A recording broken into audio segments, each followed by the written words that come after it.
Bueno, muy buenas tardes, muchas gracias a cada uno de los aquí presentes por venir esta tarde a compartir una conversación, una entrevista con Alejandro Kirk. 2 semanas atrás, más o menos, la última marcha por Palestina, junto con Cecilia Col, que estaba presente, nos encontramos con Alejandro, que recién volvía del Líbano, y a una idea de Cecilia que acogimos inmediatamente. Nos parecía profundamente interesante la oportunidad de poder encontrarnos, conversar con él. Normalmente él quiere entrevista y esta vez ponerse al otro lado, porque hay una gran tradición en el periodismo, en la fotografía, de estar presente en los lugares. Es una tradición que se ha ido perdiendo fuertemente todo este último año, es decir, que realmente vemos las cosas por las redes y poco podemos palpar del lugar mismo, de la vivencia mismo, de lo que ocurre en momentos de guerra, de tensiones. Y hoy día, evidentemente, estamos viviendo uno de los dramas más brutales de este inicio del siglo, pero mismo de la segunda mitad del siglo XX, que es el genocidio en Gaza. Estamos viviendo un momento de una crueldad llevada a sus límites en la palabra y en la acción. Una política claramente de exterminio, que lo hemos visto claramente ya hace más de un año en Gaza, en Cisjordania hace mucho tiempo, y lo hemos visto ahora en el Líbano, ahora en bombardeos también en Siria. Y la oportunidad de poder conversar con Alejandro, que estuvo en octubre y noviembre como corresponsal especial en el Líbano, estuvo también 2 años atrás, estuvo antes, el año pasado, estuvo también en el Donbass. Creemos que no hay que perderla. Y bueno, esta va a ser una entrevista que vamos a hacer con Rodrigo Carmi. Una entrevista, y también evidentemente se va a dejar un tiempo para las preguntas de todas ustedes. Voy a presentar, antes de partir, vamos a intercalar las preguntas con Rodrigo. Antes de partir voy a presentar brevemente a ambos, por más que muchos lo conozcan. Bueno, Alejandro Kirk Virocos salió de Chile en 1975 tras el golpe de Estado con sus padres hacia Venezuela. En ese país estudió periodismo en la Universidad Central de Venezuela y posteriormente siguió un curso de radio y televisión en Alemania. Fue corresponsal de la agencia italiana IPS en Caracas, Nueva York, San José de Costa Rica, Roma, Lisboa, Bruselas, Harare, Johannesburgo y Montevideo. Empezó a trabajar en el ámbito del audiovisual en el 2009, cuando entró a Telesur. Es responsable de Telesur e Hispan TV. Fue enviado especial al Donbass en 2022 y 2024 y al Líbano en octubre-noviembre de 2023, y la misma fecha, muy recientemente, el 2024, de donde volvió, como decía, ya unas semanas atrás. En septiembre de 2022, Alejandro fue herido junto a otros comunicadores por ráfagas de metralla en el distrito de Boroskilovsky, en el centro del Donbass. Y en 2019 le dieron el Premio Nacional de Periodismo Simón Bolívar en Venezuela por una trilogía documental sobre la guerra sucia contra ese país, realizada en conjunto por Telesur e Hispan TV. Bueno, en ese sentido, bienvenido, Alejandro.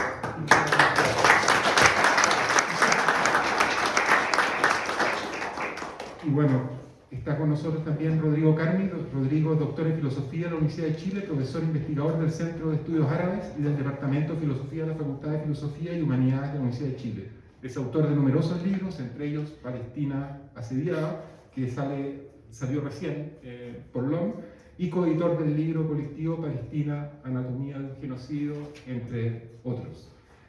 Bueno, para iniciar esta entrevista, conversación, mi primera pregunta, bueno, que además del genocidio contra la población palestina en Gaza y Cisjordania, el ataque al Líbano, los bombardeos y ocupaciones en Siria recientemente, como informa el informe de Reporteros Sin Fronteras que se publicó ayer, más de 145 periodistas han sido asesinados por Israel desde octubre de 2023. A esta cifra, como señala el informe del Comité para la Protección de los Periodistas en noviembre pasado, hay que añadir 49 periodistas heridos, 2 desaparecidos y 64 detenidos por las Fuerzas de Defensa de Israel. Además, se han detectado múltiples casos de agresiones, amenazas, ciberataques, censuras y asesinatos de familiares. En el Líbano llevan 8 periodistas asesinados, 8 periodistas trabajadores de comunicación asesinados. Es claro que hay una acción premeditada que constituye un crimen de guerra por parte de Israel para asesinar y silenciar a los comunicadores. Entre otros, prohíbe la entrada de periodistas internacionales a la franja de Gaza. ¿Cómo se vive en ese contexto ser corresponsal en el Líbano en plena invasión israelí? Gracias, muchas gracias por venir para acá y por la invitación. Mira, según el Ministerio de Salud de Gaza, los periodistas asesinados son 189. Obviamente no es, Gaza, todos saben, es chiquito, no es una cifra menor. Y obviamente son ataques dirigidos muchas veces también contra su familia, muchas veces con amenazas previas, advertencias, así que no hay nada de casual en esto.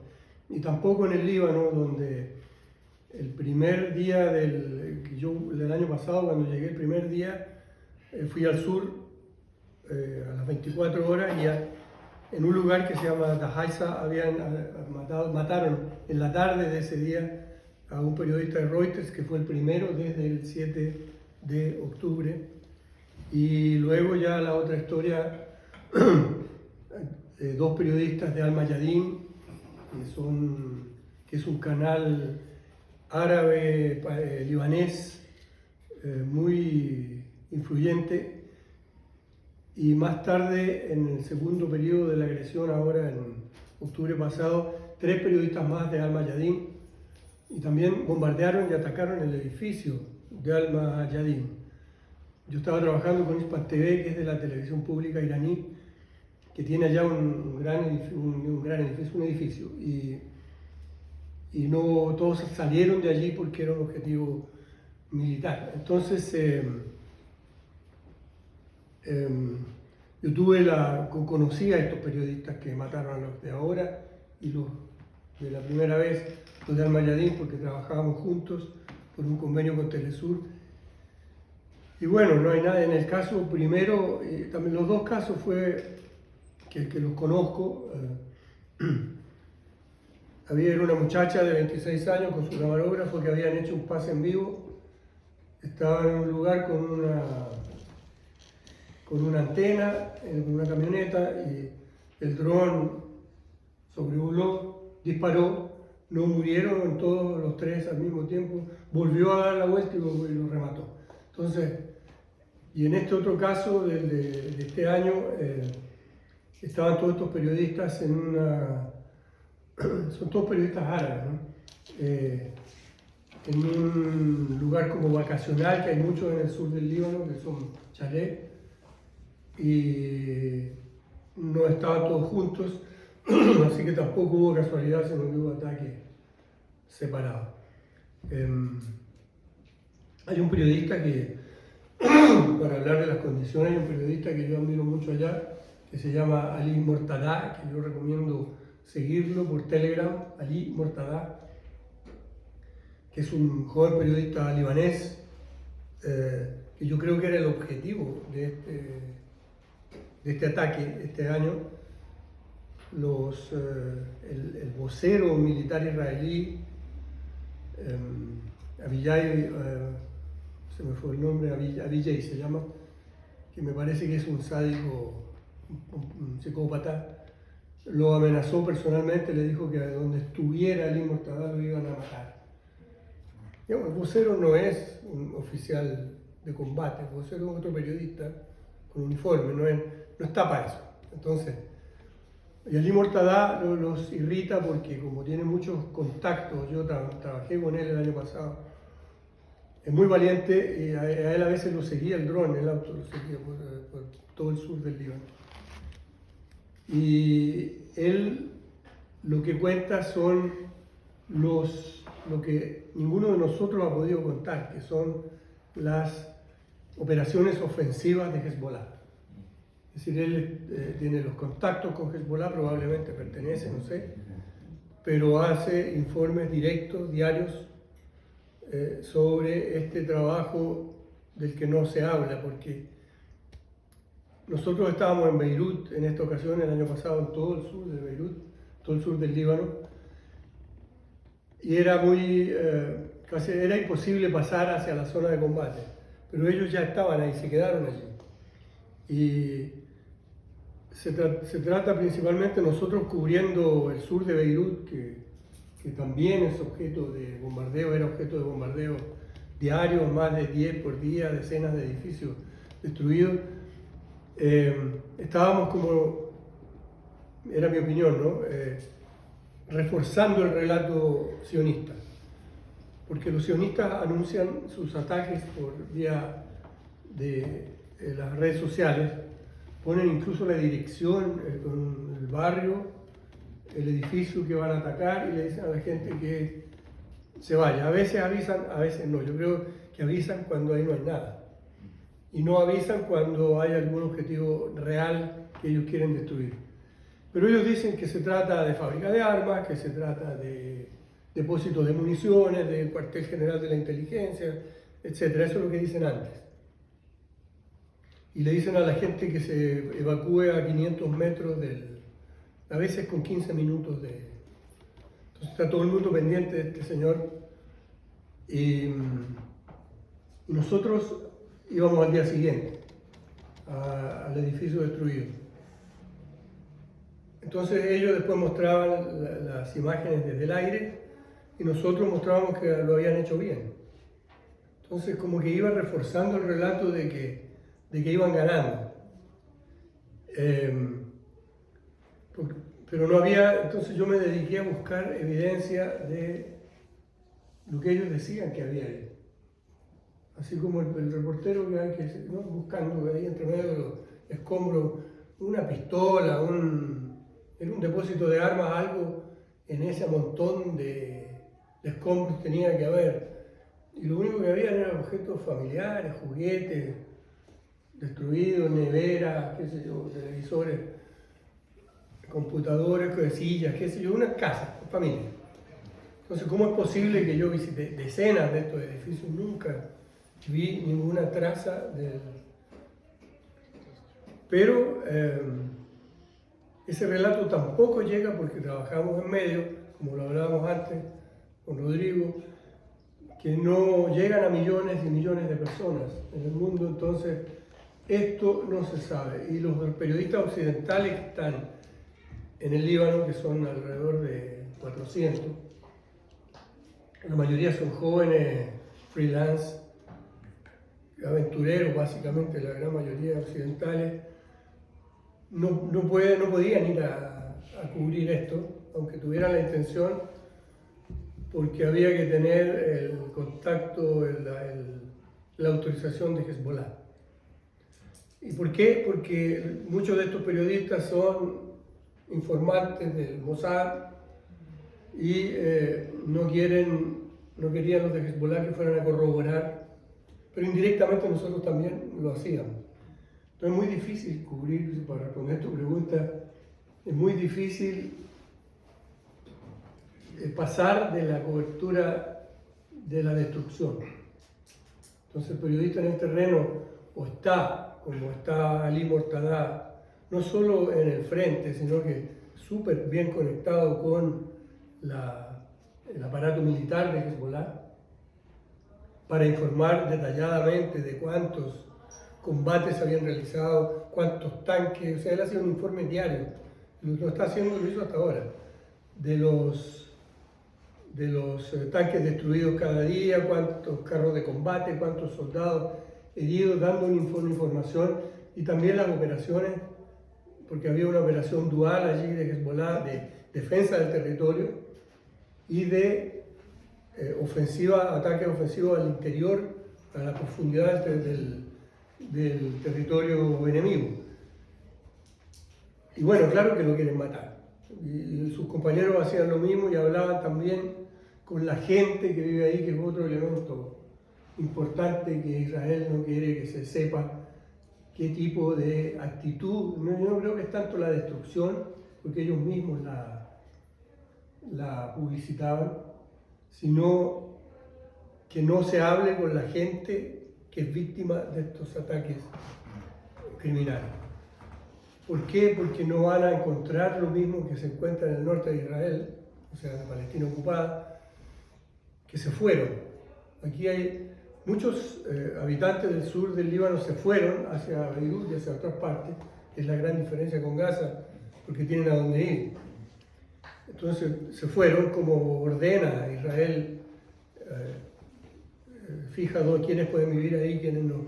Pero mucha gente no tiene tampoco a dónde ir, entonces está pendiente de este canalla, porque sus anuncios no son solo anuncios, son irónicos, sarcásticos, crueles. Pero entonces la gente se va y después vuelve a su casa porque no tiene más, gente pobre. Son ¿cómo se llaman? Recolectores de aceitunas, muchos son sirios. Y a esta gente cuando se la entrevista, ¿qué es lo que Israel no quiere que se sepa? Dicen que no se van a ir nunca. Y los que están desplazados dicen que van a volver en cuanto puedan, que es exactamente lo contrario de lo que ocurre en Israel. Si los cerca de 100.000 colonos que vivían en la frontera con el Líbano se fueron desde el primer día, prácticamente desde el 8 de octubre, desocuparon eso y no vuelven hasta que se produzca un genocidio en el sur del Líbano, es decir, hasta eliminar Hezbollah. Entonces, ¿cómo trabaja uno? Trabaja en esas condiciones de no tener, por lo menos en mi caso, otra alternativa que ir a buscar en el terreno lo que tú encuentras. Con todas estas dificultades, porque no tengo precisamente cara de libanés y eso perjudica, también tengo cara de judío, entonces eso perjudica andar solo por ahí reporteando porque hay mucha vigilancia social. Entonces, si uno está por ahí grabando, aparece siempre una persona, un joven en un scooter, en una moto, que muy amablemente pregunta quién eres, muchas veces hablan de otros idiomas, preguntan quién eres amablemente, pero firmemente. Es decir, si él decide que no puede grabar, no puede grabar. Y eso viene porque le dice a la gente, y no solo en las áreas chiquitas, que ahí la vigilancia es tremenda, sino en las áreas cristianas también. Hay una vigilancia social y un control que yo tenía la ventaja de estar trabajando con libaneses, con gente del canal, que podía conversar estos temas con ellos. No era solo un traductor, por lo menos inicialmente. Entonces era más fácil, tanto en este viaje como cuando trabajé con Alma Yadim el año pasado, era más fácil resolver el problema cuando aparecían los muchachos de las motos, que no andan armados, no andan con uniforme. Esa es otra característica de Hezbollah, que uno sabe quiénes son, pero no es evidente. La gente de Hezbollah son generalmente muy jóvenes, son generalmente bastante, me pareció a mí, con buena formación escolástica, por lo menos fueron al colegio, muchos son de clase alta también lo noté por los autos que tenían. Y no son agresivos, y nunca vi a una persona armada de Hezbollah en todo el tiempo, las dos visitas que hice al Líbano. También hay otras milicias, de Amal,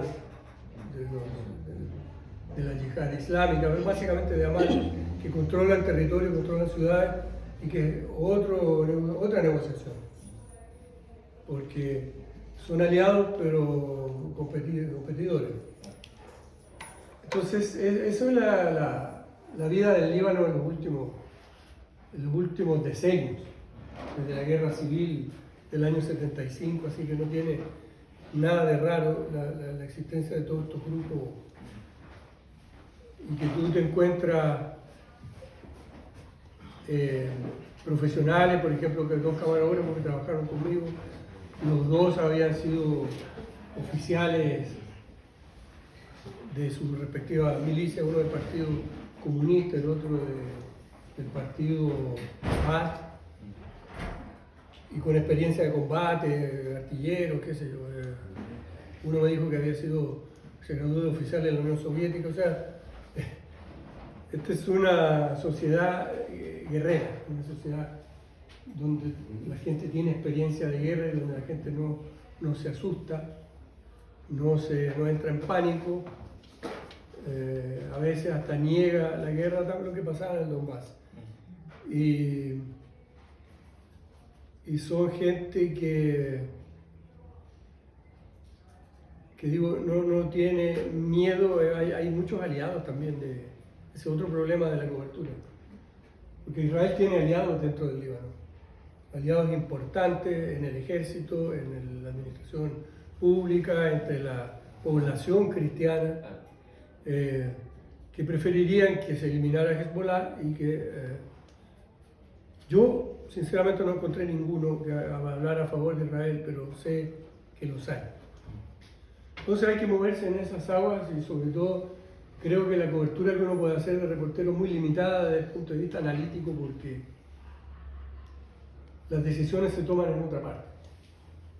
Entonces en el terreno uno puede contar, básicamente siempre mi intención es contar lo que la gente está viviendo, la gente como nosotros, común y corriente, no los combatientes, no las batallas, no los armamentos que se usaron. Hay muchos periodistas que les gusta ponerse un chaleco antibalas y contar describir los tipos de armamentos, que está bien, pero creo que la intención nuestra ha sido siempre cómo impacta una guerra, cómo se vive una guerra en las casas y cómo eso impide que uno pueda romantizar un conflicto como este, que no tiene, si la lucha en sí puede ser romántica y de una gran potencia espiritual, ¿no? Sobre todo para quienes defienden su tierra, pero no es un paseo ni para los que lo combaten ni para su familia. Ahora, estaba leyendo ayer tu descripción de los mártires, que yo creo que sería bueno que la explicitaras un poco más, porque ellos toman la muerte de una manera distinta a cómo la toman los israelíes y a cómo la tomamos en el mundo cristiano en general, sobre todo por la vinculación que tienen con el olivo, con la tierra. Muchas gracias. Sí, bueno, gracias Alejandro por estar acá y gracias por la invitación, Pablo, para poder hacer una entrevista a Alejandro, que habitualmente me hace la entrevista a mí. Yo siempre le he dicho, ¿no?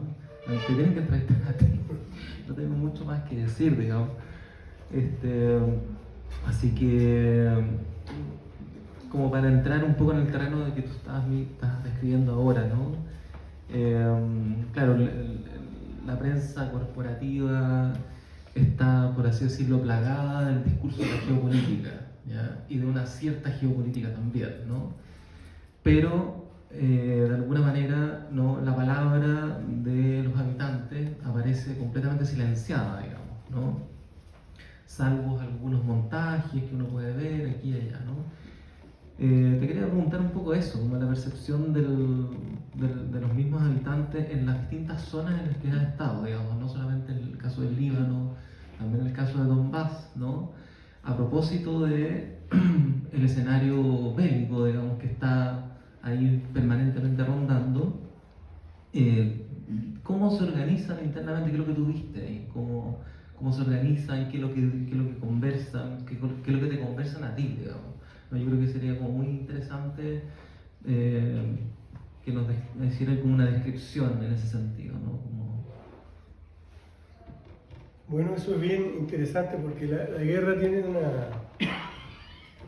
como todos los conflictos, ¿no? Porque también hay situaciones de conflicto que han existido, por ejemplo, en Venezuela, guerra en Nicaragua, guerra en El Salvador, el golpe de Estado en Bolivia, es decir, cosas que uno ha visto y que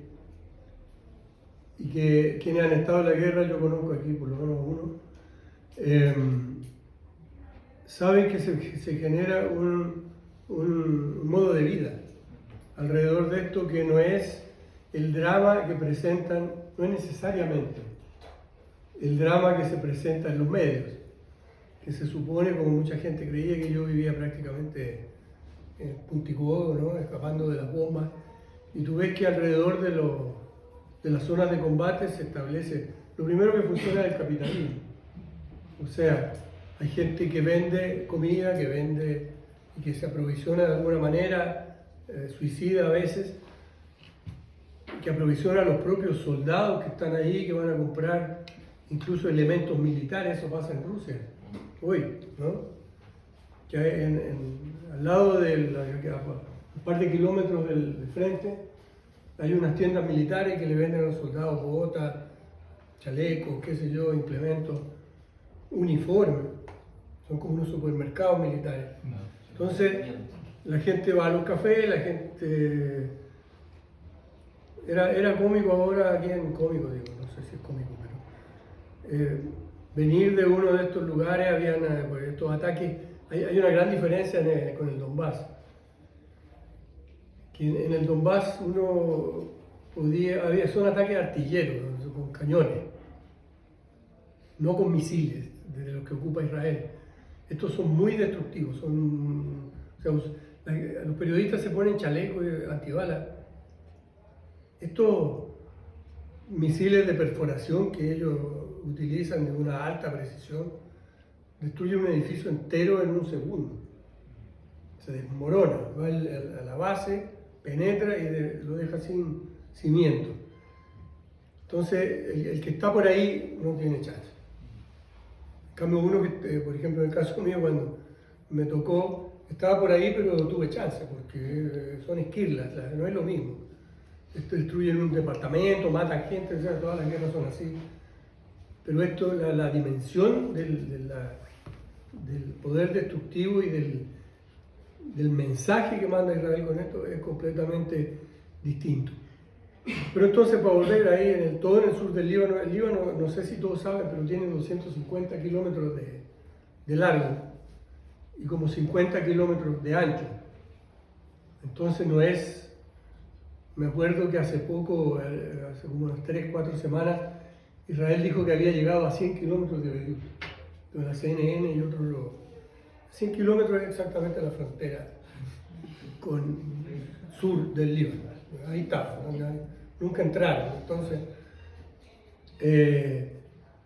uno recorre esa frontera en un rato. O sea, los caminos no son tan buenos, entonces ya no son 50 minutos, pero será una hora y media en recorrer desde Tiro en el Mediterráneo hasta Sheba en la frontera con Siria, un par de horas. Entonces era fácil recorrer casi todos los días toda la frontera, en el tiempo donde había esta guerra de desgaste que ha tenido Hezbollah con Israel desde 2006, que te podía caer ahí no eran misiles, eran básicamente tipo Katyusha, ¿no? Los cohetes chiquitos de artillería. Te podía caer, pero no era seguro que te iban a matar. Y entonces la gente que no se fue, que los ricos se fueron, ya el año pasado, los que vivían ahí tienen lo mismo que en el Donbass. Hay donde comprar comida, hay donde sentar a tomarse un café. Los principales clientes de estos cafés, que tú has estado en el Líbano, ¿no? No sé si en Palestina es igual, pero está llena las calles de cafeteras italianas. Por todas partes, incluso en unos camioncitos, y la gente se toma este café fuerte, sin azúcar, y es un centro de conversación, y bueno, ahí va. Entonces en el sur yo veía que estaba lleno de muchachos, y yo suponía, creo que tengo razón, eran los de Hezbollah. Estaban ahí jugando tacataca, conversando, mirando la televisión y tomando café, fumando, todo el mundo fuma. Y así era la vida, íbamos a comprar comida, no restaurantes, no sé si había, comprábamos la comida, había supermercadito, no mall. Entonces hay una especie de, como yo digo, en Beirut veníamos de un día de nosotros estábamos parados frente a en una colina que se veía todo el sur de Beirut. Entonces era como una tribuna del horror, porque se veían los ataques directamente ahí. Entonces había una hilera de periodistas haciendo pases en vivo, sobre todo cuando ocurrían estos ataques de noche. Y volvíamos después de uno que fue muy cerca de donde estábamos,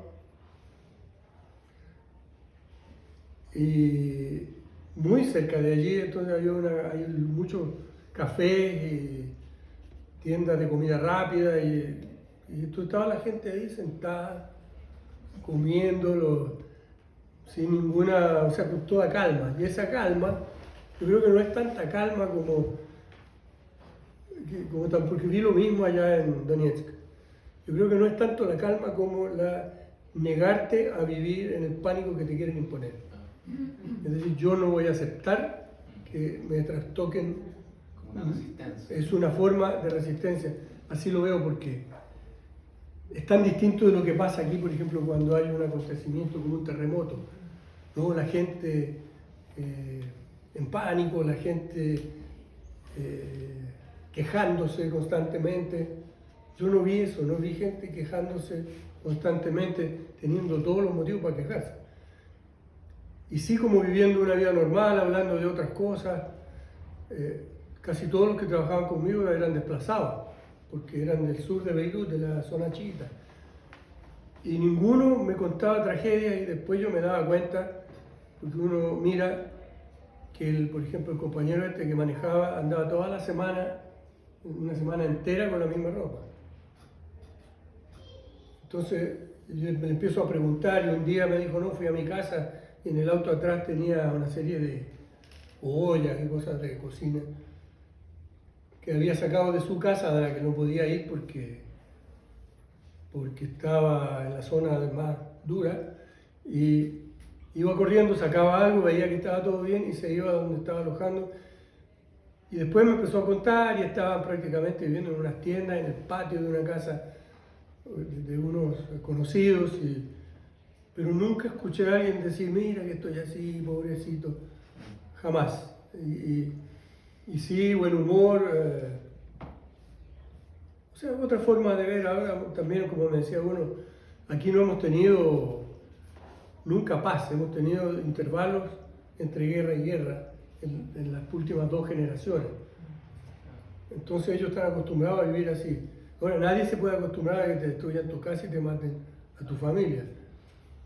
Pero lo que hay es eso, que me carga esta palabra porque se usa mucho injustamente, digo, para cosas que no lo son, que es la palabra resiliencia.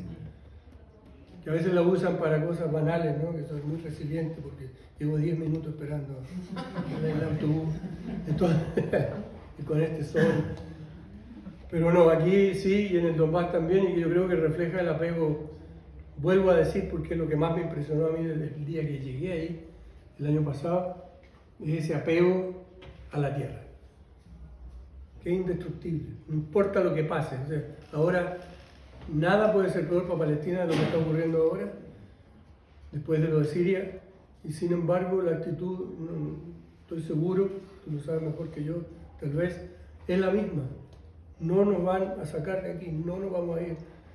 Gente que tenía la casa destruida te dice, bueno, estoy esperando que haya un cese del fuego para volver. Y la noche del cese del fuego, que fue el 27 de noviembre, la televisión... O sea, en Líbano. En el Líbano. Esa misma noche hubo una inmensa caravana, no había terminado nada, es decir, todavía siguen bombardeando. Hoy, aquí tengo las advertencias de este conocidísimo personaje israelí en el Líbano, porque la gente volviendo a los lugares donde él dice que no deben volver, que está prohibido, pero vuelven a reconstruir como si fuera que pasó un huracán o hubo un viento fuerte que te voló el techo.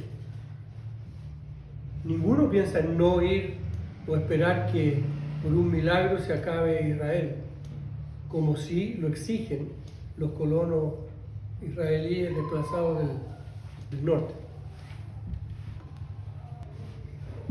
Gracias nuevamente. Bueno, ese trabajo periodístico de ir a la gente, entrevistar, escuchar a la gente, es humanizar. Y es exactamente lo opuesto de lo que ha hecho Israel y la prensa, y mucha de la prensa internacional, con los palestinos. Hay un gran estudio de una académica israelí, Nuri Ekat, que estudió los libros de texto en Israel, y los palestinos jamás tienen cara. Son sombras al final, son un miedo, son un terror. Y cada vez que hay muertos israelíes hay una historia detrás, hay una familia, hay los abuelos, hay un drama. Y cuando en general los muertos palestinos, libaneses son números. Es decir, mismo ahora cuando hablan de los bombardeos en Siria, se habla de destrucción de infraestructura, no se dice cuántos muertos hay en estos, porque hay cientos de bombardeos que han habido estos días de Israel sobre territorio sirio. Entonces justamente es en ese trabajo de acercarse a la gente, que es fundamental, poner las caras, digamos. No sé si le ha tocado, uno se pregunta cuáles los niveles de solidaridad o cómo sienten los libaneses de lo que ocurre en Palestina. Es decir, esa solidaridad que uno siente como los pueblos árabes con los palestinos y que lamentablemente no se manifiesta mucho en los gobiernos árabes este último tiempo. Bueno, este último tiempo ni creo que nunca.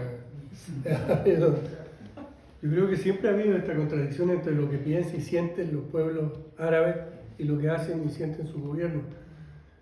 Yo creo que más que solidaridad, yo creo que en el Líbano la gente está plenamente consciente, todo el mundo, incluidos los que están a favor de Israel. Los que están a favor de Israel a lo mejor creen que ellos se van a salvar, pero todo el sur del Líbano, toda la gente sabe que su existencia depende del desenlace de la causa palestina. En la medida de que Israel logre sus objetivos de genocidio palestino, ellos van a cumplir su idea del gran Israel. Eso es algo que lo sabe todo el mundo. Es decir, que en el momento que pueda, Israel va a hacer lo mismo en el Líbano, en el sur de Siria, en Irak, en gran parte de Arabia Saudita va a ser exactamente lo mismo porque es un plan. Es decir, esto no es casual, no hay nada casual aquí. Entonces, y además lo anuncian cada cierto tiempo. El ministro de Finanzas, ¿cómo se llama? Smotrich. Se pasa diciendo que el gran Israel viene. Netanyahu lo mostró de otra manera, pero mostró un mapa del nuevo Medio Oriente, que es exactamente el mapa sionista de lo que ellos llaman el Gran Israel, que sería la tierra prometida, el departamento inmobiliario de Dios, que les prometió esta tierra a ellos. Así que más que solidaridad, muchas veces hay conflicto porque, por ejemplo, en Beirut ustedes conocen, han oído hablar todos de estos campamentos que se llaman Sabra y Chatila. Hay 3 grandes campamentos en Beirut solamente, y muchos más en todo el Líbano. Se llaman campamentos, pero en realidad son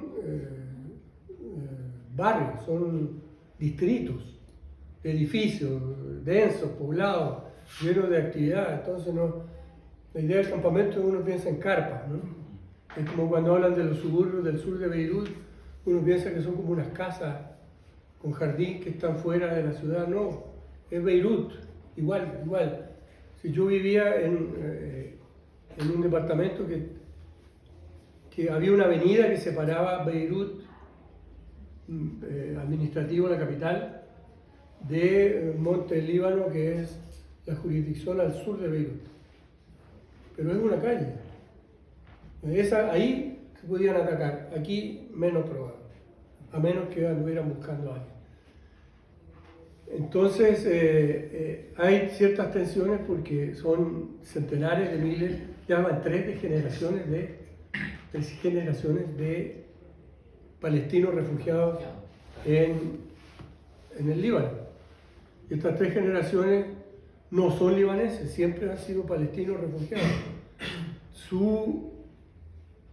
No tienen ningún derecho de ciudadano libanés. Su educación, toda su actividad depende de Naciones Unidas, sobre todo en el área de educación y de salud, y no del Líbano. No, por tanto, y es pobre, y como es campamento, tampoco tienen derechos tales como planificación urbana. Entonces, quien ha estado en Shatila, está oscurecida la calle por los cables eléctricos, que es una anarquía que parece un parrón de cables eléctricos, porque todo se resuelve así, por la libre.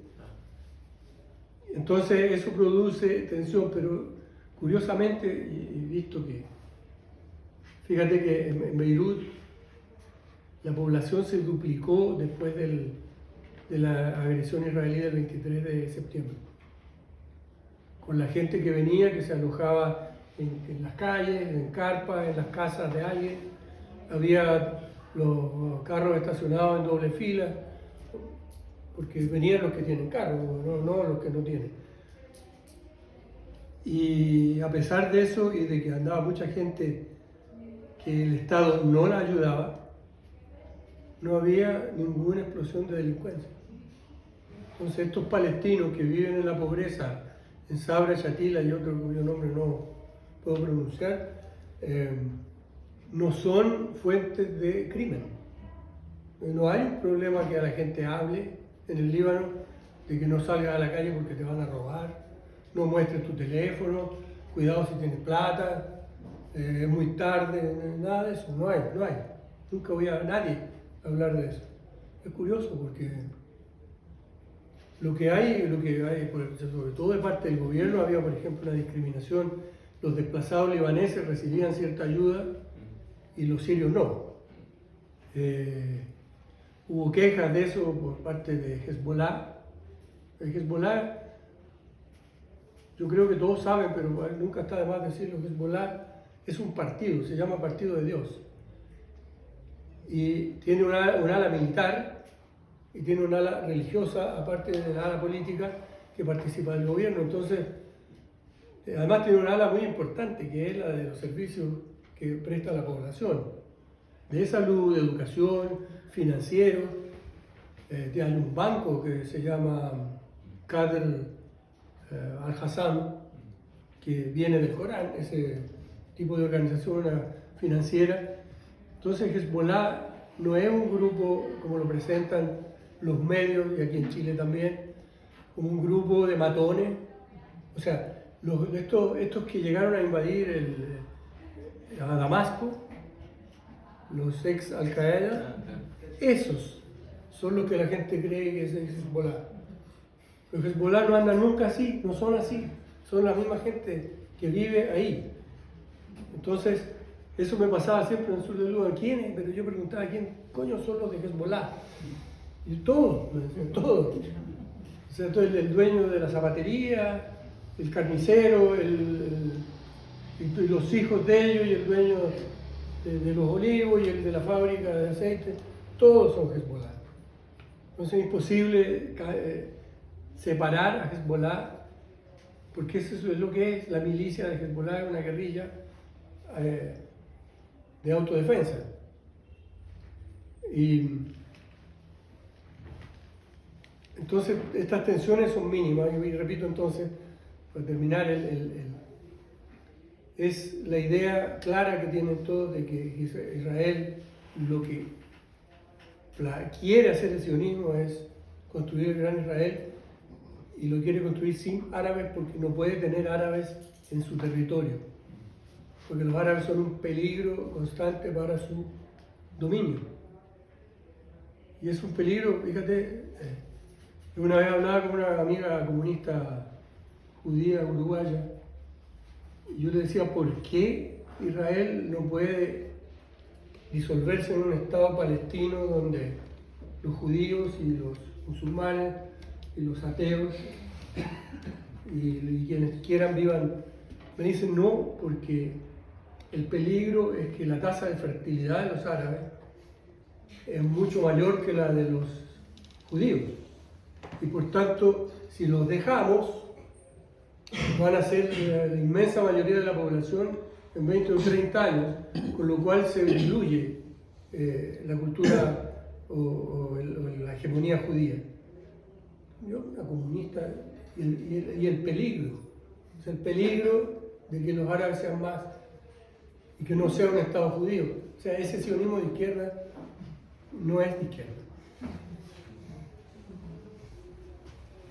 Sí, no, te quería preguntar un poco también, bueno, entre otras cosas me enteré muy recientemente que a propósito del banco de Hezbollah, porque en los años, fundamentalmente en los años 80, comenzaron a proliferar bancos islámicos en distintas partes, sobre todo potenciados por los sauditas, ¿ya? Y uno de los grandes problemas era qué hacer con el capital financiero y la cuestión de los intereses. Entonces, los sauditas contrataban a teólogos y a ulemas para resolver el problema de la usura, que en el Islam, por supuesto, está prohibido. Y me enteré recientemente en el banco de Hezbollah justamente hay crédito, pero sin interés. Así es. Entonces, yo te quería preguntar... Y crédito en divisa. Y crédito en divisa, exactamente. Y ahí te quería preguntar, esto es un paréntesis, ¿no? Pero que pudierais comparar tus dos experiencias recientes, digamos. La experiencia de Donbass, ¿no? Con la experiencia del Líbano, ¿no? Como qué semejanzas ves, pero al mismo tiempo qué diferencias, porque efectivamente son conflictos distintos, que tienen historias distintas, pero de algún modo también están conectados, ¿no? En la actualidad. La hegemonía norteamericana, la instalación de la OTAN, Israel, que intenta de algún modo plantearse como el sustituto de proveer digamos, gas, ¿no? A Europa, ¿no? Y sustituir en ese sentido a Rusia. Pero en términos de experiencia, ¿no? Tu experiencia particular en Donbass y el Líbano, ¿cuál dirías tú que es como la diferencia, ¿no? Me tocaba a mí, ¿no? Pues les toca a ustedes dos, pero siempre me toca a mí. Son la llave. Bueno, yo creo que algo que no hay, a pesar de todo lo que ocurrió, no quiero minimizar, pero el nivel de perversidad que muestra Israel nunca lo vi en la guerra del Donbass. Es decir, había maldad, por supuesto, había ataques a civiles, lo viví en carne propia y eso es bueno decirlo porque ocurrió en el centro de la ciudad, en un lugar, la plaza central de Donetsk, que se llama Plaza Lenin. Sábado al mediodía, cuando no había más que gente que andaba por allí, poca gente, porque la gente no es tonta, caminando. Y casi todos los ataques desde el 2014 hasta ahora por parte de este grupos, al principio solo los grupos nazis ucranianos de Azov, eran y han sido artillería contra los edificios porque realmente hay pocas instalaciones militares, por lo menos visibles. Entonces atacaban en los edificios de la periferia de Donetsk, atacaron también el centro de Lugansk, pero Donetsk fue el principal objetivo, con artillería. Pero nunca vi ningún propósito genocida. Yo no estaba del lado ucraniano, así que no puedo... Me preguntaba si eso tenía que ver también con que, de alguna manera, en el caso ucraniano-ruso, tiene más la forma de una guerra regular, ¿no? Que en el caso israelí, que es una colonización, ¿no? No sé cómo lo pensáis eso. Bueno, yo creo que sí, que en parte es eso, y en parte que no se odian entre sí de la manera que ninguno quiere exterminar a toda la población del otro. Además son todos rusos, en mi opinión, es una guerra civil. todos tienen la misma formación, todos tienen las mismas tradiciones, como esa guerra entre Irán no, entre India y Pakistán, ¿no? Que tienen diferencias religiosas y de intereses, por supuesto, que siempre están detrás de todas las guerras, pero la población misma come lo mismo, hablan el mismo idioma, es decir, no hay esta... Y lo mismo pasa en el Donbass, ahí se habla una mezcla de ucraniano con ruso, más ruso que ucraniano, todos se sienten rusos, los que yo conocí, y los que se sienten ucranianos igual son la misma gente, que tienen las mismas memorias, sobre todo las... Historias comunes. Exactamente, entonces me lo decía un amigo mío que ahora es militar, cuando comenzó esto del 7 de octubre, me dijo que lo que a él le sorprendía era el odio que se manifestaba en estos ataques en Gaza, ¿no? Contra cualquier persona sin menor miramiento, la deshumanización que tiene una raíz, está explicada, sobre todo este libro está re bueno, el de la anatomía, porque se explica bien esto de la deshumanización desde el punto de vista sionista. Bueno, y esa es una de las grandes diferencias, porque ellos capturan gente, se intercambian prisioneros, se matan. Yo creo que hay más intención de matar civiles de parte de Ucrania que de Rusia, por lo menos por los números por los objetivos que atacan, o por lo menos lo que vi ahí yo era sobre todo, pero no era la intención nunca vi un misil de estos que vi ahora en Beirut, destruir edificios enteros y si se pudiera, la manzana entera y la ciudad entera, que es lo que han hecho en todo el sur del Líbano. Son 37 pueblos que los han destruido por completo, muchos de ellos con monumentos históricos, al igual que en Gaza, porque también el sionismo quiere reescribir toda la historia, y es como la Roma que fue a Cartago, ¿no? O los conquistadores españoles en México, en lo que hoy es Ciudad de México. Destruir, arrasar y borrar y cambiar la historia. Y bueno, esa es la gran diferencia. La gran similitud es que esta gente que yo vuelvo a ver en el Donbass se sienten más rusos que los rusos. Yo creo que esto es bastante común, ¿no? El que ha estado sometido a la discriminación, por ejemplo, los ingleses de las Malvinas, se sentían más ingleses que los vinieron a rescatar de los argentinos, el año 82. Eran más patrióticos, más admiradores de la reina, que los propios soldados que ni sabían, ¿no? Porque los soldados ingleses que fueron a las Malvinas le preguntaron al general, los argentinos estaban convencidos de que las Malvinas son argentinas. Y él le dijo, no, mis soldados no sabían ni dónde estaban, pero estaban convencidos de que iban a ganar. Entonces por eso ganaron. Entonces esa es la versión de él.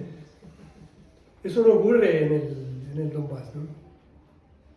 Ellos saben por qué lo que está ocurriendo y he escuchado, porque yo miro mucho, extrañamente en Telegram, si uno busca, encuentra centenares de cuentas de soldados rusos y también ucranianos, que cuentan cosas que uno no se imagina. Un soldado cuentan los problemas de abastecimiento, la corrupción de los oficiales,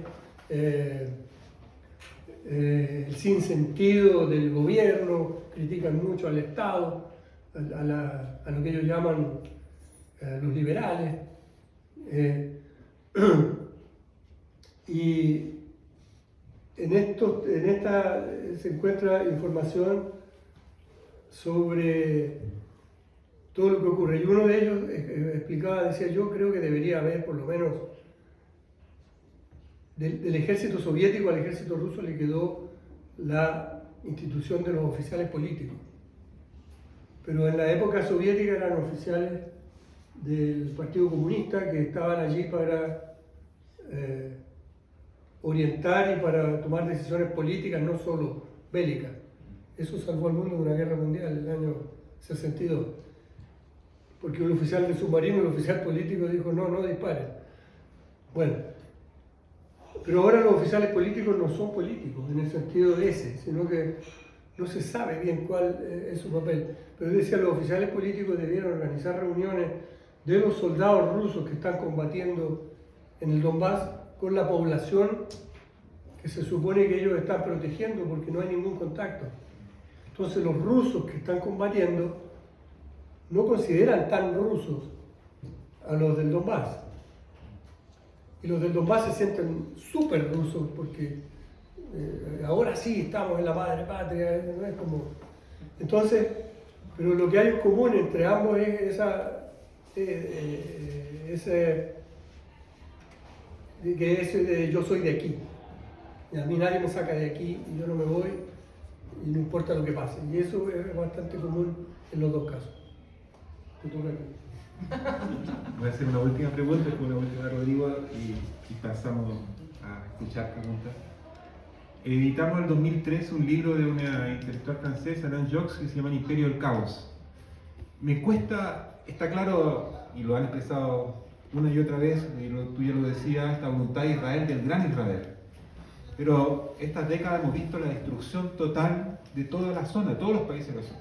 Irak, el Líbano, Siria, es decir, más aún, las cunas de las civilizaciones, es decir, y con un nivel de crueldad sin límites, de brutalidad y expresión de...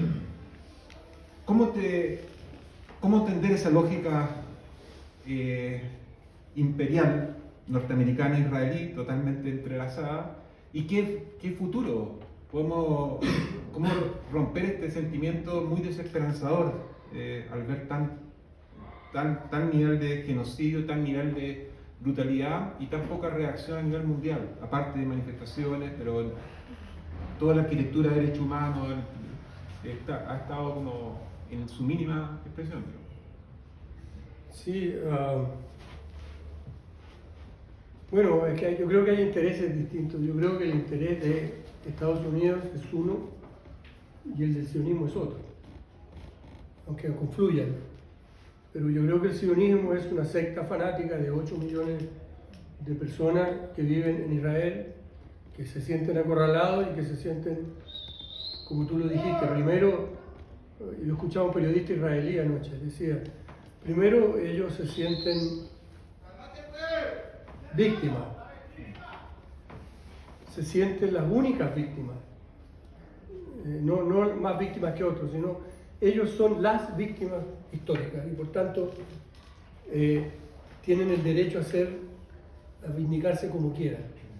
Segundo, está esto de que son dueños de este territorio porque se los asignó Dios.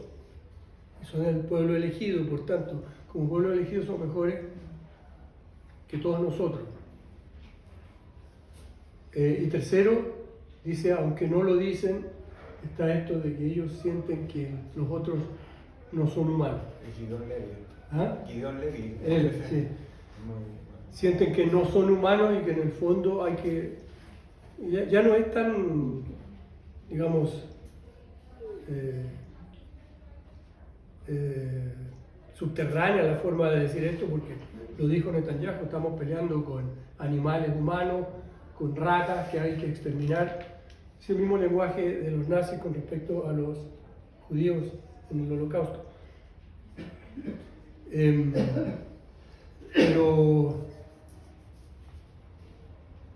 Y Estados Unidos, por otro lado, necesita esta presencia europea con una colonia en una zona que en cualquier momento se le sale de las manos. Es decir, ahora cuenta con todas las monarquías estas feudales del Golfo Pérsico, cuenta con Egipto, cuenta con Jordania, cuenta ahora con lo que queda de Siria, no sé cuánto vamos a contar, cuenta también en gran medida con el ejército libanés, que también tiene un componente chiita, así que... Pero todo este componente, por ejemplo, en Siria hay 5 grupos étnicos religiosos. En el Líbano hay 4 más. parecidos a los de Siria. Sí, todos estos países inventados por el colonialismo llevan intrínseco, igual que en África, los problemas de la división étnica. Entonces Estados Unidos no sabe cuándo, por ejemplo, hubo unas revueltas en Bahrein hace unos 10 años que amenazaron al Emirato. Y eran revueltas chiitas. Entonces, como la seguridad de controlar este lugar fundamental, no solo porque controla el canal de Suez y el Mar Rojo, que ahora lo controla Yemen, sino también porque ahí están todos los recursos petroleros, energéticos del mundo. Entonces ahora la piedra en el zapato es Irán, porque se desarrolló más de lo que ellos hubieran querido, como les pasó con China. Y entonces Irán ya no es un problema fácil de resolver con una revolución de colores. Entonces, claro, para ellos es fundamental, pero yo creo que los israelíes, en la gran mayoría de los sionistas, sienten que ellos tienen derecho a matar a quien quieran, porque son la civilización, lo ha dicho Netanyahu muchas veces. Entonces, yo creo que esto no va para ninguna parte, sinceramente, porque ese proyecto, por mucho que quintuplicara su poder militar, asesinar a todos los árabes, es absolutamente imposible. Y que en algún momento, por ejemplo, yo me extraño y con admiración del Yemen. Ayer hubo nuevamente 1 millón de personas en la capital del Yemen, en Sanaa, y en otras ciudades. Van todos los viernes la marcha del millón. Viene el día sagrado de los musulmanes. Y el Yemen, que es uno de los países más pobres y más agredidos, es el que tiene en jaque a la economía israelí, controlando el Mar Rojo. Esa gente es valiente, pero no es tonta. Es decir, no son masas, o no parecen serlo, masas que los clérigos arrastran, porque han combatido a la Arabia Saudita con el apoyo de todo Occidente y nunca los lograron doblegar. Es como Hezbollah. Uno dice, ¿por qué combate Hezbollah? Combaten por la cuestión religiosa, combaten por el país y combaten por una razón política porque tienen un plan. Entonces, uno ve que no lo pueden destruir. Entonces, respondiendo, creo que finalmente esto se va a agotar. ¿Viste? El colonialismo inglés, el francés, en Argelia fue mucho más largo que lo que es Israel ahora. Había millones de franceses en Argelia. Y la guerrilla lo fue minando. Lo mismo ocurrió en Rodesia, lo mismo ocurrió en Mozambique. Bueno, son fenómenos distintos, pero el colonialismo finalmente se agota. Y yo creo que eso ahora tienen un respiro. Yo lo veía más fácil hace 2 o 3 semanas, porque la derrota que sufrió Israel en el Líbano es épica. Ellos emplearon ahí 75.000 soldados, 5 divisiones del ejército israelí intentando penetrar al territorio libanés. Querían llegar hasta el río Litani, que está a 40 kilómetros de la frontera, y quedarse allí porque ellos siempre han querido ese río. Porque ellos siempre andan buscando el agua para hacer el famoso milagro, depende del agua de los árabes, ¿no? Entonces, quitarle el río al Líbano y expulsar a la población. Lo intentaron con los ataques aéreos. Por desgracia, el Líbano no tiene defensa antiaérea. Hezbollah no es un ejército, es una milicia. Entonces ellos tenían impunidad total desde los barcos y desde los aviones y los misiles. Entonces ellos podían destruir, pero no lograron entrar. Y si ustedes ven, no hay ningún... Por ejemplo, ahora han aparecido los videos de las ciudades de las fronterizas como Heam, completamente destruidas. Ahí estuve yo todo el tiempo que estuve allá. Especialmente la cárcel la destruyeron. La cárcel es una cárcel antigua del colonialismo francés, que súper estratégica porque de ahí se observa todo el valle y todo el asentamiento de Metula, que es el asentamiento colonial israelí. Pero a la vez era icónico para Hezbollah porque esa había sido una cárcel donde los israelíes, cuando ocuparon hasta el año 2000, allí torturaban, allí asesinaban gente, y ellos tomaron la cárcel por la fuerza, lo hicieron correr y se convirtió en un museo. Bueno, eso particularmente lo destruyeron, para evitar ese testimonio de su derrota. Pero no pudieron entrar. Entonces no hay ningún video israelí mostrándose en alguna ciudad, en ninguna de estas. El único video que he visto yo es una en que intentan subir una bandera y los atacan con estas, ¿cómo se llama? La Katyusha. Y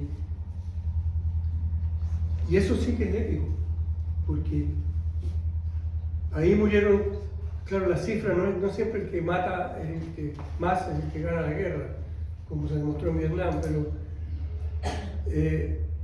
murieron cerca de 120 soldados, perdieron un tanque por día, además de vehículos blindados de todo tipo, había más de 1000 heridos y había una división entera inutilizada. Y otra división y no encontraban con quién reemplazar a los soldados porque los reservistas israelíes no quieren ir ahí donde hay... O sea, es fácil ir a Siria donde no hay nadie combatiendo, pero aquí era peligroso, era muy peligroso. Y eso es por los túneles. Esos famosos túneles son una cosa impresionante. Y por supuesto yo conozco un poquito porque nadie te va a ir a mostrar los túneles a un periodista,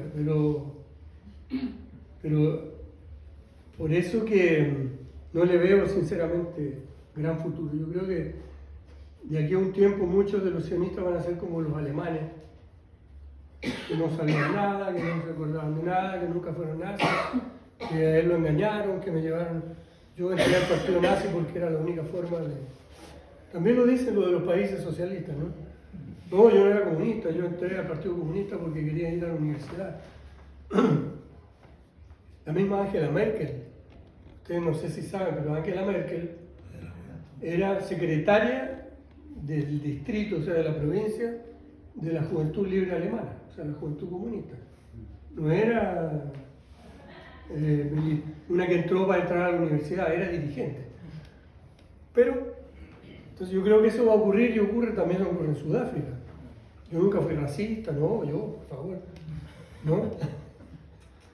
Yo creo que eso va a ocurrir porque es tan nefasto el sionismo, es tan antihumano que al final se va a develar como tal. Lo que pasa con los soldados, los veteranos israelíes que no quieren volver porque están todos traumatizados, porque ¿no? Es como el señor este que rompió un torniquete aquí en el estallido, en la revuelta, porque estaban todos rompiendo algo, entonces uno va y también lo hace. Yo creo que es fácil para un soldado ir a matar gente cuando van, ¿no? Eufóricos en patota y hay que matar a todos estos indios porque también ocurre aquí. Pero después volviendo a casa, un muchacho de 20 años tiene que dormir en la noche y empieza a recordar lo que hizo. Yo creo que eso, hay una generación, a mí me llama la atención las fotos de los soldados israelíes. Se ven estos muchachos sanos, alegres, ¿no? Blancos, de buena familia, frente a lo que nosotros creemos que son los árabes ordinarios, sucios, barbones, encapuchados, malos. Pero se ven tan sanos y uno dice, estos son los bárbaros. Pero si tú miras las fotos del ejército de la Wehrmacht alemana en la Segunda Guerra, también eran así. También hacían las atrocidades pensando que al otro había que matarlo porque era eslavo, porque era judío, porque era gitano, porque no es como nosotros, ellos nos quieren el bolchevique. Bueno, pero eso cambia rápido, 75 años no son tantos años en la historia. ¿A quién le toca? Gracias nuevamente.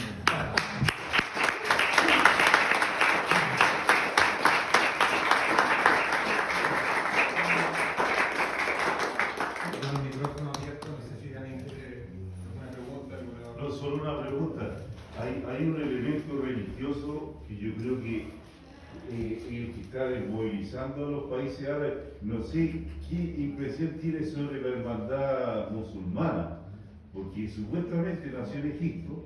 Egipto es donde Estados Unidos ha invertido más plata en los servicios de inteligencia, y Egipto es uno de los grandes cómplices de lo que está pasando en Palestina, lo que está pasando en Siria y todo eso.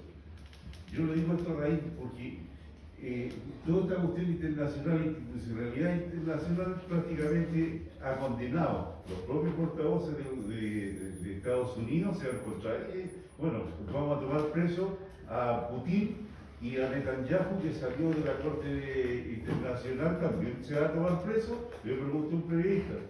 Y ellos caen en abiertas contradicciones y nadie les dice nada. Yo digo esto a raíz de que el apoyo internacional de las colonias principalmente, ahora que Lula está en el Sirio libanés, ellos son cristianos la mayoría, pero han mirado a otro lado porque le están dando a los musulmanes, y los musulmanes entre ellos prácticamente tienen toda esta teoría que el Soleimani fue el que lo estaba uniendo y le estaba diciendo, oye, chiita, incluso, ¿para qué lo estamos peleando o suní? ¿Cuál es tu visión con respecto a esa cuestión porque realmente uno lo ve de acá y dice, no puede ser, solamente, bueno, me saco el sombrero por los yemeníes porque tienen prácticamente a los Arabia Saudita, que son los más también ortodoxos en su postura, los tienen jaque, ¿no? No sé cómo se ve el tema de la hermandad musulmana. Bueno, la hermandad musulmana tiene unos orígenes sospechosos. Sí. En el colonialismo británico, no solo en Egipto, funcionaron también en la India, en Pakistán, y la describen como una fuerza moderada del Islam. Claro, ganaron las elecciones en Egipto y le dieron rápidamente un golpe de Estado. O sea que no fue la hermandad musulmana, pero yo creo que el fenómeno a él le pasaría la pelota a Carmi porque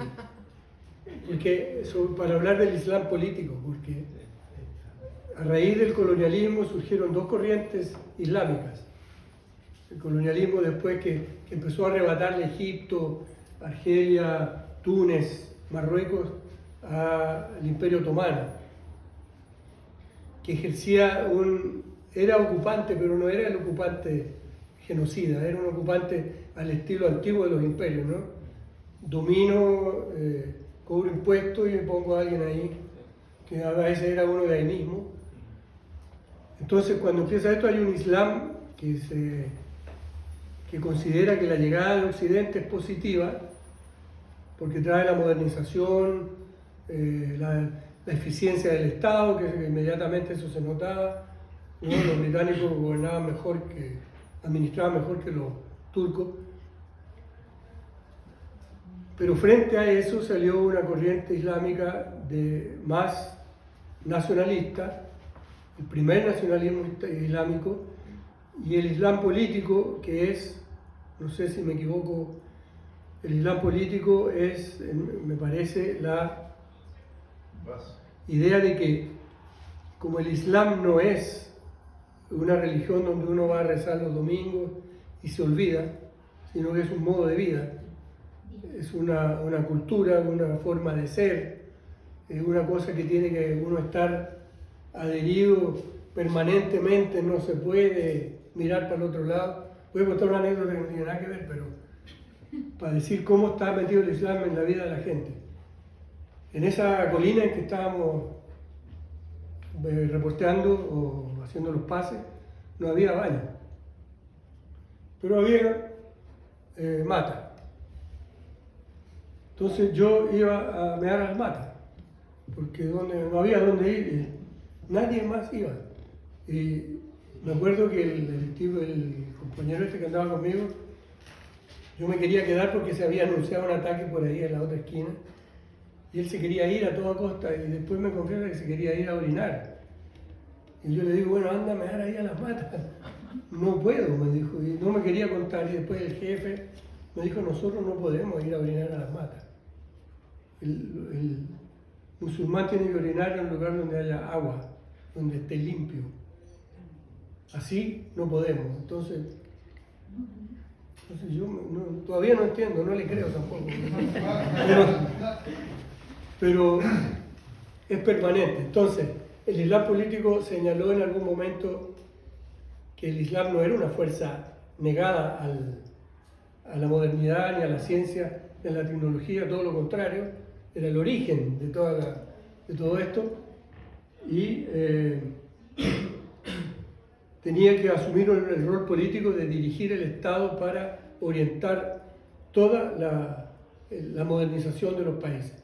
Creo que por ahí va la existencia del Estado iraní, no sé, pero te paso la pelota porque tú sabes mucho más de eso que yo. Al final me terminaste entrevistando. Pero sí. No, bueno, habría que hacer una serie de discusiones, ¿no? Pero la primera cuestión es que el Islam político tiene muchas ramificaciones. El Islam político es algo distinto del Islam en general, como cultura y eventualmente religión, ¿no? Porque el Islam político son justamente movimientos, ¿no? Movimientos políticos que tienen una visibilidad y una fuerza fundamentalmente desde los años 80. ¿Ya? Hay una cosa bien interesante, siempre digo que el Islam político es un movimiento posmoderno, ¿ah? En el sentido de que justamente son agrupaciones tanto, ¿no?, de resistencia, son todas agrupaciones de resistencia anticolonial, algunas más de derecha y otras más de izquierda, o dentro de un mismo movimiento existen distintas tendencias también. En el caso de Hamas, por ejemplo, que nace en la Intifada de 1987 como una sede de la Hermandad Musulmana Egipcia en Palestina, tiene unas ramificaciones importantes dentro y discusiones importantes, por ejemplo, si se transforma en fuerza política o no se transforma en fuerza política, si,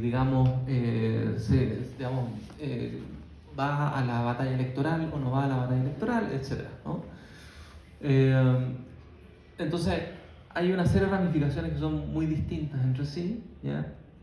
De alguna manera, son discursos que pueden ser de alguna manera liberadores en la medida en que se hacen cargo de la lucha anticolonial, y al mismo tiempo pueden ser igualmente reaccionarios, ¿ya?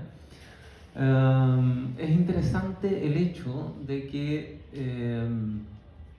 de alguna manera el Islam político funciona, ¿no? No hay algo así como un Islam político, ¿no? Sino que más bien son distintos movimientos que tienen por lo menos 3 o 4 orígenes, ¿ya? Hezbollah, por ejemplo, no tiene nada que ver con Hamas en su origen, ni tampoco con los grupos del HTS en Siria, o de Al-Qaeda, o el Fatah al-Nusra, ¿ya? No tiene nada que ver. Hezbollah nace en el año 82 en función de la ocupación que hace Israel del territorio libanés y que tiene una inspiración chiita, ¿no?, desde Irán, ¿vale? Pero la agenda de Hezbollah no es la agenda iraní, es autónoma, ¿vale? La Hermandad Musulmana es otra cosa, como decía Alejandro, ¿cierto? Nace a principios del siglo XX, básicamente en Egipto.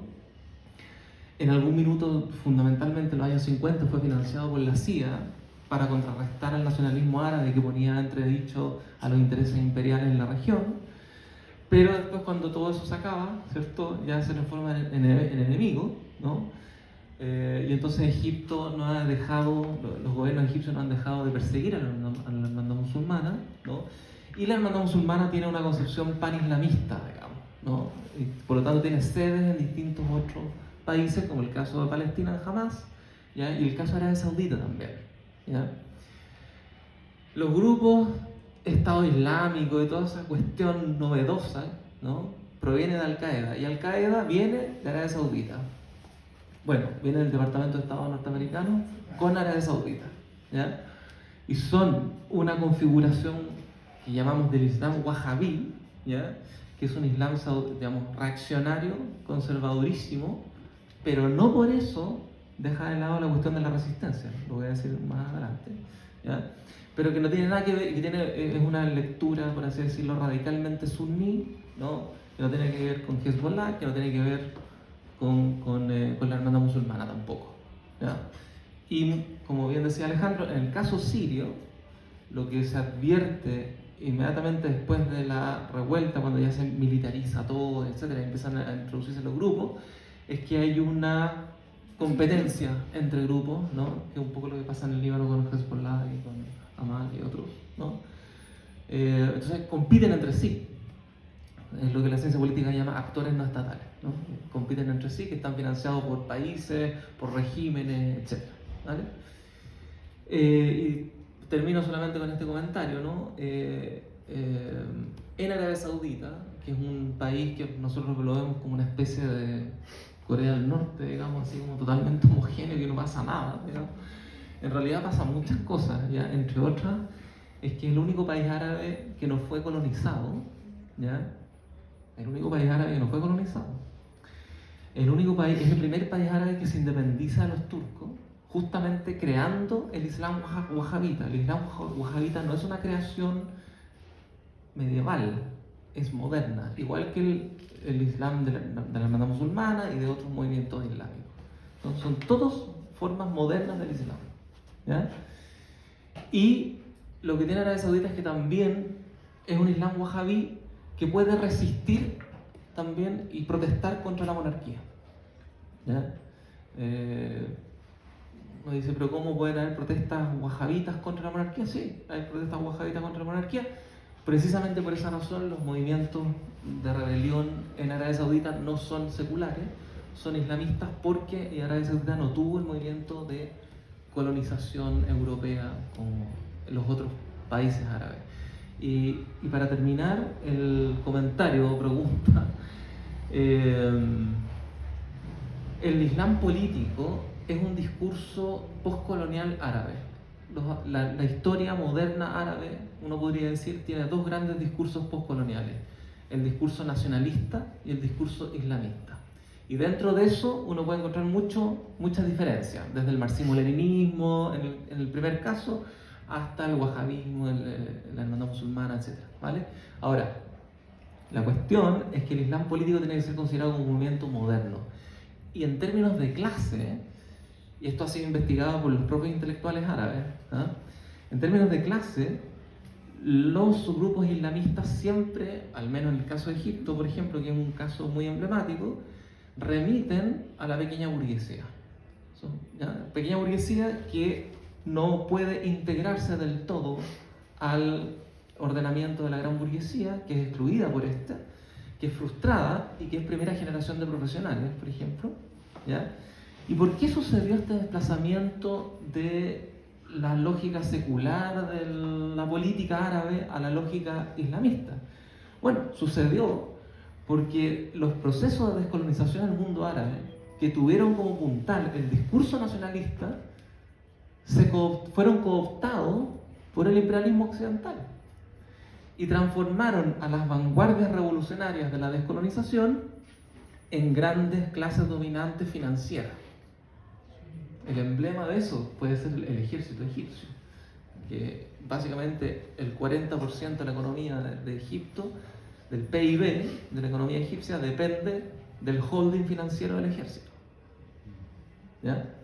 Entonces, ¿por qué aquí nos asombramos de que haya una militancia tan radical en el caso de Hezbollah, ¿no?, en Líbano, ¿no?, contra Israel, ¿no?, de talante religioso y no de talante secular, y sospechamos de eso, desde la izquierda sospechamos de eso, ¿no?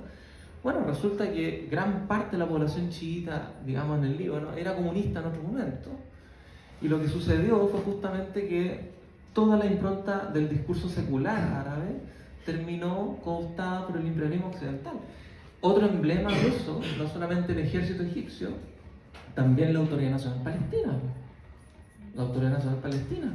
El Fatah, un movimiento nacionalista, ¿no?, la OLP, etc., termina encasillada en una estupidez, ¿no?, administrativa, democrática, liberal, que se llama Autoridad Nacional Palestina, que no tiene autoridad y que funciona en favor de los intereses israelíes. creo que ahí puedo plantearte algo, pero yo no quería ser el entrevistado. No sé si hay alguna otra comentario, pregunta. Yo tengo, ¿sabes qué bueno que tú como periodista buscas como la vida cotidiana? Me parece súper interesante, que es lo que nos falta a todos los que estamos tan lejos y no entendemos lo que pasa. Pero la pregunta es, cuando uno lucha, asumo que lucha con la esperanza de la victoria. ¿Tienen esperanza de victoria en el Líbano o en Gaza por los palestinos? Bueno, sin duda, yo creo que sin duda que sí. Pero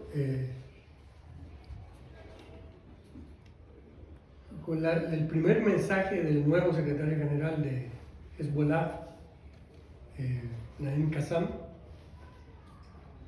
fue de la paciencia. Es decir, dos mensajes. Uno, se acabó la era de las derrotas, que fue lo que dijo Nasrallah el año 2000. Se acabó la era de las derrotas y empieza la era de las victorias. Y así ha sido. Nunca desde entonces Hezbollah ha sido destruido, ni derrotado, desde el año 2000 hasta ahora. Pero esto no significa, obviamente, cuando está en juego aquí la reestructuración mundial, porque eso es lo que está en juego, eso es lo que está pasando, el capitalismo mundial se está reestructurando en este instante que estamos viviendo. Y por eso que se vuelve todo más peligroso, más agresivo, y el peligro de la guerra nuclear o de, por ejemplo, una invasión a Venezuela se vuelven más patentes, porque se está jugando el destino del mundo entero. Si se llega a un acuerdo en Ucrania, si se acaba la guerra en Ucrania, hay que ir a China. Están preparando la guerra con China. Para la guerra con China necesitan el petróleo del Medio Oriente y el de Venezuela. Entonces, los peligros son mayores precisamente porque se ha ido... bien. Calma y paciencia. Este no es un bombardeo, no es un misil israelí. Inshallah. Como bueno,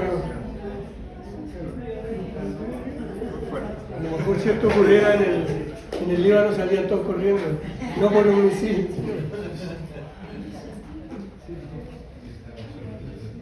Bueno, no somos chilenos acostumbrados al terremoto.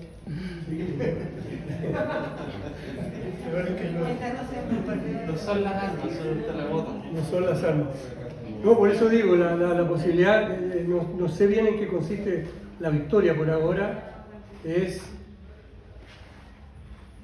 yo creo que Estados Unidos y ahora Europa completamente supeditada a Estados Unidos, va a hacer todo para no perder la guerra en Ucrania, para que Israel se mantenga en donde está, para que Irán ojalá sea su objeto de un ataque nuclear, es decir, todo está en el... Pero la orientación de lo que está ocurriendo en el mundo es hacia un capitalismo, hacia el fin del neoliberalismo. Lo que está ocurriendo con Trump, no de ahora, sino del principio, es una marca del fin del neoliberalismo, aunque parezca otra cosa. Es decir, Trump está encerrando a Estados Unidos en una barrera proteccionista, o quiere hacerlo, para intentar, yo creo sin motivo alguno, sin fundamento, volver a tener la hegemonía mundial. Y lo que va a ocurrir probablemente, creo yo, es que va a tener que aceptar ser una potencia de segundo orden, como le ocurrió a Gran Bretaña después de la Segunda Guerra Mundial, de la primera ya, cuando Estados Unidos arremete y lo sobrepasa como potencia. En este reordenamiento también las organizaciones internacionales se están resquebrajando, no cumplen su papel, es obvio, y la posibilidad de victoria hay que definir en qué consiste. Pero básicamente yo creo que si se reestructura la economía, que no bombardean a Irán, probablemente esto va a ir languideciendo, creo, con el tiempo. El propio Israel no tiene la posibilidad material de hacer lo que está haciendo ahora. No puede sostenerse 30 años en el tipo de actividad bélica que tiene ahora, en un genocidio constante. No hay cuerpo que aguante, como dicen. Entonces yo creo que eso es, pero básicamente para esta gente que está ahí luchando hace 76, tú hablabas de los comunistas en el sur del Líbano.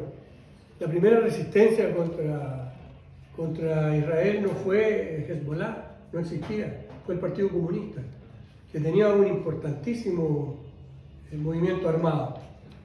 Y ellos fueron los que pararon primero a Israel y defendiendo a los refugiados palestinos en los años 46-47, cuando empezó el terrorismo sionista. Pero claro, eso cambió. Israel es una fuerza que tiene esta cuestión religiosa muy importante porque da una fidelidad y una cohesión que no da la convicción científica, por así decirlo, ¿no?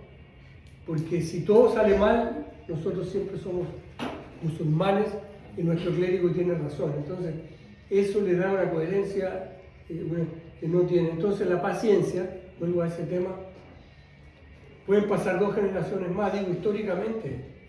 Si de ellos están los sionistas hablando de un capítulo de la Biblia escrito en el siglo VII, creo, ¿no? Que es cuando los que escribieron ese capítulo dicen que el pueblo de Israel se le otorgó esa tierra que no era la tierra de donde ellos eran, sino otra, pero se les otorgó a ellos y tenían derecho a ir ahí. Eso fue en el siglo VII. Entonces reconocen que no son de ahí y segundo, reivindican algo que ocurrió hace más de 2000 años. Entonces, la historia es muy larga, pero el optimismo no puede ser que haya una victoria militar, o sea que, obviamente, fíjate, Israel tenía 3 objetivos en el libro. 1, destruir a Hezbollah. 2, ocupar hasta el río Litani. Y 3, garantizar el regreso de los colonos. No cumplió ninguno. Eso es una victoria, pero no es la victoria final, porque esa tal vez no existe la victoria final. ¿Ah? Liberar los rehenes. No, eso es con el caso de Gaza. Estoy hablando de los objetivos en el Líbano puramente. Tampoco ha liberado al rey. Hoy veo neutraliza un enemigo histórico que es Siria. Con esto por la caída de Bashar al-Assad, yo creo que también hay un logro, una victoria israelí en ese sentido. Siria son enemigos históricos. Yo me acuerdo que hablé con amigos judíos que me decían que pasaba incluso por Mossad, me decían que mira, en Israel hay un dicho, si un sirio está muerto, incluso muerto no le den espalda. Entonces, yo creo que aquí cambia la configuración geopolítica en esa región. Yo viví en esa región, ¿no? Cuando chico. Yo llegué 15 días antes de la guerra de los 6 días. Y mi padre se hizo cargo de la misión diplomática en Damasco. Y ahí empezó la debacle, en el fondo, la debacle histórica, con el panarabismo que cae cuando pierden la guerra. Esa guerra que implica, por supuesto, la conquista de la tierra del Levante, encabezado en ese entonces por Gamal Abdel Nasser. Y yo creo que ahí viene toda la configuración de lo que se está dando ahora, más allá, además de las divisiones y subdivisiones históricas y religiosas de la región, que en el fondo van a terminar, a mi juicio, en una balcanización. Eso es lo que yo preveo, porque no veo que vaya a haber, por ejemplo, en Siria un gobierno de coalición, lo veo muy difícil, visto cómo están las cosas. Y eso, por supuesto, favorece al Estado de Israel. Bueno, favorece ahora porque es cierto, pero ¿quién ganó en Siria? Una pregunta bien complicada, ¿no? ¿Quién está a cargo de Siria? Aparte, o sea, aparte de Estados Unidos. Una minoría étnica. No, digo ahora en Siria, ¿quién manda? ¿Cómo se llama? Los del HTS. El HTS, exactamente. Pero el HTS acaba de decir hoy que los palestinos tienen que salir de Siria. O sea, refrendando lo que dices tú, que el enemigo de Siria no es Israel, sino Hezbollah e Irán. Claro. Pero esto es una banda armada porque no es otra cosa, no es un ejército.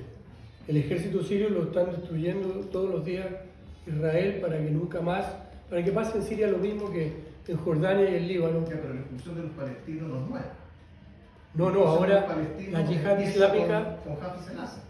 no, eso fue, ahí sacaron a Selassie. Hafez el-Assad.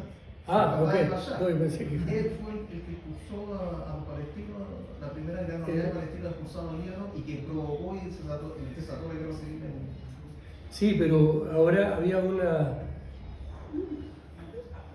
Siria era selectivo en eso también. El Frente Popular de Liberación de Palestina funcionó por mucho tiempo en Siria. El propio partido kurdo, el PKK, también funcionaba en Siria, no es palestino. Pero ahora funcionaba la yihad islámica y le dieron la orden de irse, no matarlo. Fíjate que lo que ocurrió en Siria es todo muy raro. Nadie peleó, los rusos no pelearon, los iraníes tampoco, los rusos no se han ido, tienen sus bases ahí. Pero la prensa habla de razones económicas, hay un ejército desnutrido que no ¿Pero qué ganaba un prensa? peso.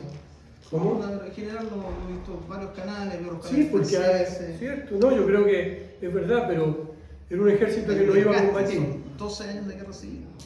Entonces lo que viene probablemente, ¿no? Creo que concordamos, es una guerra civil entre todos estos grupos y lo que ocurrió en Libia, que es lo que le interesa a Israel y le interesa a Estados Unidos, obviamente. Pero estratégicamente no sé, de aquí a largo plazo. Y bueno, se ha visto ya en la historia cuántas veces Estados Unidos e Israel han apoyado fuerzas que después, evidentemente, se transforman en otra situación, son apuestas a muy corto plazo y muy destructoras, lo he hecho. Bueno, sin duda es una zona profundamente compleja, pero sobre la complejidad, lo que nos cabe, creo éticamente, es solidarizar y apoyar la resistencia contra el genocidio y contra el horror. Y en particular también como judíos nos cabe, igual que en cierto momento de la historia era necesario éticamente, cuando perseguían a los judíos, perseguían a los gitanos, era decir todos somos judíos, todos somos gitanos, cuando perseguían a los comunistas, todos somos comunistas, hoy día es necesario decir todos somos palestinos. Y en ese sentido, este encuentro también era, por un lado, esta conversación que hemos tenido el gusto de tener, digamos, de poder entender más y poder entender más de también cómo se vive en el lugar, pero también era la idea de un reconocimiento y reconocer el trabajo de Alejandro. Porque yo creo que hay una ética en el periodismo, una ética que muchas veces se ha perdido y que el trabajo de Alejandro plasma con mucha fuerza. Es decir, esto mismo que decía al inicio, de dar voz y mostrar las caras de aquellos que viven ahí, de aquellos que sufren la guerra y el horror, digamos, y resisten contra ella. Y yo creo que eso se encuentra muchas veces poco, es decir, particularmente se encuentra poco en la prensa dominante, digamos. Y en ese sentido, felicitar, agradecer esa entrega. Teníamos desde luego un pequeño presente de reconocimiento y felicitar esa tenacidad, esa entrega y ese sentido de justicia que es tan necesario en la labor de prensa, en la labor de comunicaciones y que falta tanto hoy en día y que está marcada mucho esa labor, yo creo, en la primera mitad del siglo XX y poco a poco se fue perdiendo por esta lógica neoliberal que dominó. Pero yo creo que eres claramente un ejemplo de ese sentido que hay que rescatar y te felicitamos.